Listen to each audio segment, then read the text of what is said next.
من ضمن وفد ميسان المشارك في هذا المعرض السنوي للتصوير الفوتوغرافي هو المصور علاء مالديني، يتحدث لنا عن لوحته التي شارك بها في هذا والتي حصلت على جوائز عدة.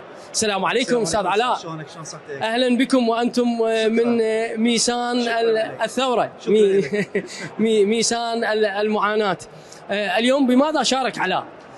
بسم الله الرحمن الرحيم. طبعا شكرا على هذه التغطية الحلوة. اليوم شاركت في لوحتي للأسود والأبيض.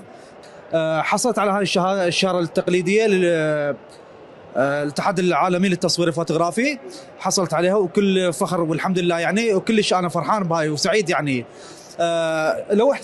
لوحتي سميتها بقعة ضوء. بقعة ضوء لأن هناك بالعمق هي مجموعة إشارات ضوئية دخلت في داخل كورة للفخار من اللبن والطابوق. عمق صارت هنا أكو بقعة سميتها بقعة ضوء. يكون هناك أكو عنصر إنساني يشتغل بهذا المعمل. بعثت معاناة، نقلت رسالة بأنه الإنسان يشتغل داخل معمل طابوق في حرارة الصيف الشديد اللاسعة، وهو يعمل بهذا المكان يعني تكيف مع البيئة اللي حرارة الصيف يعني كلش قاسية بالعراق تعرفوها، فتكيف في هاي البيئة. شكرا لك. هذه بعدستك صورتها يعني؟ اكيد بعدستي، طبعا كاميرتي كلش بسيطة، موديل 2006 كلش تعبانة، نيكون دي 40.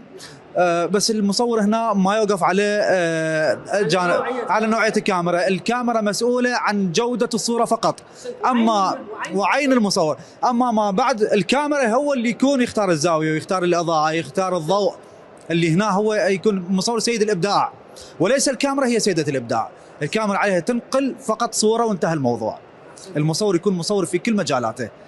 شكرا جزيلا استاذ علاء لهذا التوثيق ونقل معاناة الناس الفقراء بهذه اللوحات. شكرا جزيلا. تحياتنا وشكرا لك. المصور علاء مالدين من ميسان. شكرا جزيلا.